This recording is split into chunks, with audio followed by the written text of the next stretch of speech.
Sanksinya.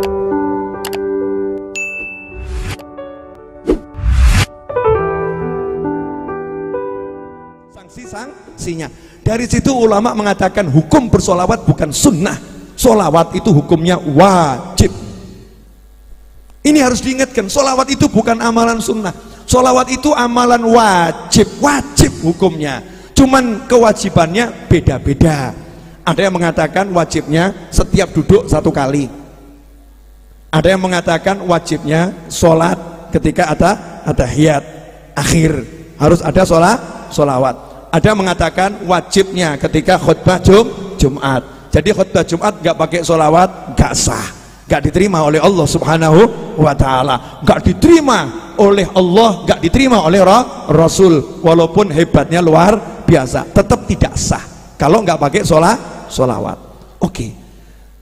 Sekarang pertanyaannya, pernahkah sahabat datang kepada Nabi SAW khusus, ya, secara khusus curhat bab solawat?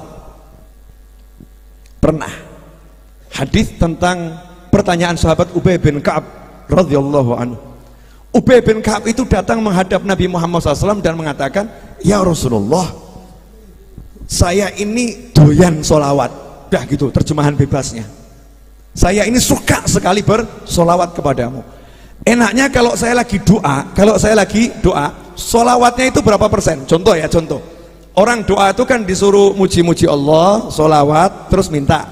Misal ya, bismillahirrahmanirrahim, alhamdulillah, Allahumma sholli ala sayyidina Muhammad, ya Allah beri aku mobil, ya Allah beri aku ini, ya Allah, ya Allah, ya Allah, ya Allah, ya Allah, ya Allah, ya Allah, tutup solawat. Jelas? Nah ini sahabat nanya, enaknya itu solawatnya berapa persen? Yang diperbanyak solawatnya, muji Allahnya, atau doanya? Maka Nabi mengatakan, masyi'ta, up to you, sakarepmu. Kenapa? Karena kalau Nabi bilang sekian, nanti jadi wajib untuk umatnya itu, untuk terutama yang nanya itu ya. Maka sahabat ngomong, ya Rasulullah, kalau 25% 1/4 bagian doa saya itu isinya sholawat gimana? Maka dijawab oleh Nabi, masyi'ta, terserah kamu. Fa'in zidta fahuwa khairun lak, kama qala sallallahu. Tapi lu aneh lo ya, ini ada muji Allah, ada sholawat, ada doa. Ini biar gamblang ya, ada muji Allah, ada sholawat, ada doa. Berarti sholawat ini sudah dapat 25%. Seharusnya cukup atau enggak cukup? Seharusnya cukup atau enggak cukup? Cukup. Tapi apa Nabi ngomong cukup? Tidak. Terserah kamu. Kalau kamu tambah porsinya, prosentasenya, maka itu lebih baik buat kamu. Sahabat dibilang begitu, lanjut 50% ya Rasulullah. 50% sholawat, 25% puji-puji, 25% doa. Misal begitu ya. Apa kata Rasul? Sakarepmu, terserah kamu, up to you masyi'ta. Tapi kalau kamu tambah lebih bagus. Sahabat terus mikir, ini jadi enggak ya minta rumah ya? Daftar permintaan banyak ini ya, rumah, nikah, kuda, onta, ladang, ya kan? Akhirnya sahabat mikirnya begini, mungkin pujiannya buat Allah dikit gak apa-apa gitu kan, sholawatnya udah banyak, permintaannya yang dikurangi titik gitu. Nawar lagi, ya Rasulullah, karena dibilang lebih baik tadi itu loh, kalau misalnya prosentasi sholawat dalam doa saya itu 75%, yang 25% ini pujian campur permintaan, kira-kira bagaimana? Nabi jawabnya bukan cukup, enggak. Nabi mengatakan terserah kamu, terserah kamu, tapi kalau kamu tambah itu lebih baik. Coba kalau kamu cukup Nabi, nanti saya nggak jadi minta no. Hajat pengen rabi, suruh sholawat tok. Ya, hajat pengen nikah lagi itu Habib Hussein Asri pojok tuh. Ya, Habib Hussein Asri itu udah diizinkan istrinya nikah lagi, tapi wajib dengan syarifah itu. Makanya status WhatsAppnya pejuang sejati. Sampai sekarang belum ketemu. Berjuang terus. Ya berjuang terus. Hajat pengen nikah lagi, syar'i boleh kan? Boleh. Asal bisa ya. Kalau nggak bisa jangan coba-coba. Jeglek kamu nanti. SK itu syarat dan ketentuan berlaku. Subhanallah. masih punya hajat banyak. Nabi nawari, kalau kamu tambah sholawatnya lebih bagus. 75% udah buat sholawat toh ini. Jadi misalnya doa begini, ya Rabbi sholli ala Muhammad, ya Rabbi sholli ala Muhammad, ya Rabbi sholli ala Muhammad. Misal doanya itu 1 jam, ya Rabbi sholli ala Muhammadnya itu 45 menit. Terus baru doa, ya Allah waghfir wasami man kana adna. Ya Allah, ya Allah, ya Allah, ya Allah, ya Allah, ya Allah. Akhirnya sahabat karena cintanya sama Nabi Muhammad SAW luar biasa dan paham Nabi ini menyarankan tambah hono gitu loh ya. Fa in zitta fa wa khairun lak. Nabi nggak mengatakan zid, hebatnya Nabi Muhammad SAW. Rasul nggak mengatakan tambahin, tidak. Tapi Rasul mengatakan kalau kamu tambahin lebih bagus. Artinya Rasul pengen ditambahin, tapi cara ngomongnya halus. Sahabat ngerti maunya Rasul seperti itu. SAW, ya sahabat langsung jawab, kalau gitu ya Rasul nggak jadi doa. Setiap doa isinya sholawat semua. Nggak jadi minta mobil, nggak jadi minta nikah, nggak jadi minta rumah, nggak jadi minta diucapkan, nggak jadi.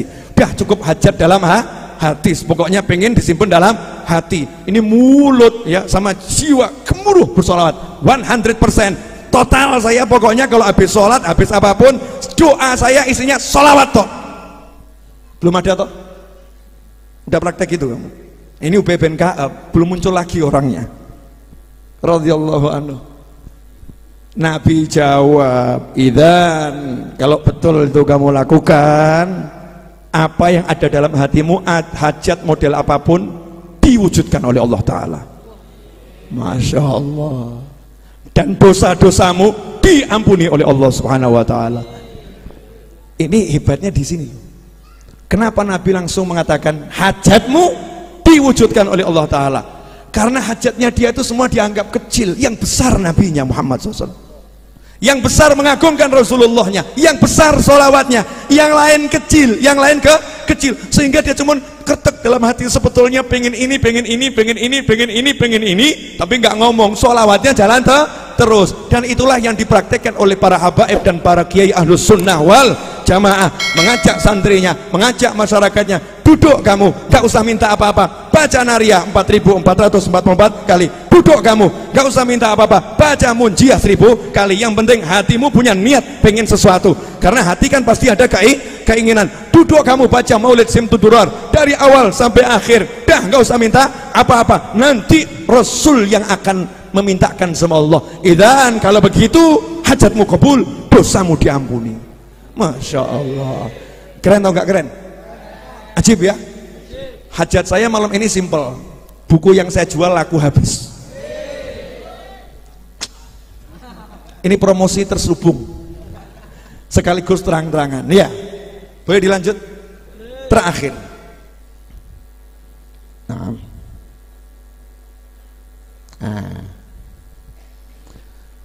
ini saya ambilkan hadis yang kalimatnya asyik gitu, dimana malaikat mendatangi Nabi Muhammad SAW kemudian berkata, ya Muhammad, Allahumma shalli alaihi, innallaha yaqul, sesungguhnya Allah berkata, ama tarda an la yusalliya alaika abdun min ibadi salatan illa sallaitu alaihi biha asyara. Wahai Nabi Muhammad SAW, apakah kamu tidak senang, apakah kamu tidak ridho, apakah kamu tidak puas, apakah kamu tidak puas kalau ada satu hambaku bersolawat kepadamu, aku akan bersolawat kepadanya 10 kali. Dan apabila ada satu hambaku mengucapkan salam kepadamu 1 kali, aku akan mengucapkan salam kepadanya 10 kali. Puas enggak? Puas enggak? Maka Rasul menjawab, bala Rabbi, puas ya Allah, puas ya Allah. Nah berarti kita tahu yang membuat puas Nabi Muhammad SAW kalau umatnya disolawatin Allah. Betul? Kalau yang buat puas Nabi adalah kalau umatnya disolawatin Allah. Bagaimana agar umatnya kita disolawatin Allah? Kita harus minta Allah bersolawat pada Nabi Muhammad SAW. Ya Rabbi sholli, Allahumma sholli. Kita minta pada Allah agar Allah bersolawat pada Nabi Muhammad SAW. Dengan begitu kita akan buat senang Nabi Muhammad SAW. Kesimpulan, Kesimpulannya adalah saya mengajak diri saya pribadi, keluarga saya, anak keturunan saya, pasangan hidup saya, orang tua saya, sahabat teman saya, dan Anda semua dimanapun berada, mulai malam hari ini jadikan Indonesia tak pernah sepi dari sholawat. Jangan jadikan rumahmu kuburan, jadikan rumahmu ramai dengan sholawat, jadikan kantormu ramai dengan sholawat, jadikan tempat dudukmu ada sholawat. Kamu duduk di restoran manapun, di mall manapun duduk, jangan malu-malu dengan sallu ala nabi, Allahumma salli wa sallim alaih. Biar setiap tempat di situ ada Nabi Muhammad sallallahu alaihi wasallam. Kenapa? Karena setiap tempat, kalau sudah di setiap tempat ada Nabi Muhammad SAW, sesungguhnya Allah tidak akan menyiksa suatu kaum wa anta fihim, sementara kamu ada di sana. Jadi kalau kita pengen nggak dapat siksa, duduk kita, di mobil kita, di rumah kita, dimanapun, munculkan Nabi Muhammad SAW. Ya, kita bersolawat. Siap ngajak keluarganya solawat, siap ngajak dirinya solawat, siap ngajak semua orang solawat. Kalau kita ngajak semua orang solawat, maka mulai hari ini siapkan entah tasbih modelnya seperti apapun. Satu hari minimal saya akan solawat di pagi hari 10, di sore hari 10, karena janji Nabi Muhammad SAW, siapa yang pagi solawat 10, sore solawat 10, dia pasti mendapatkan syafaatku, sabda Nabi Muhammad SAW.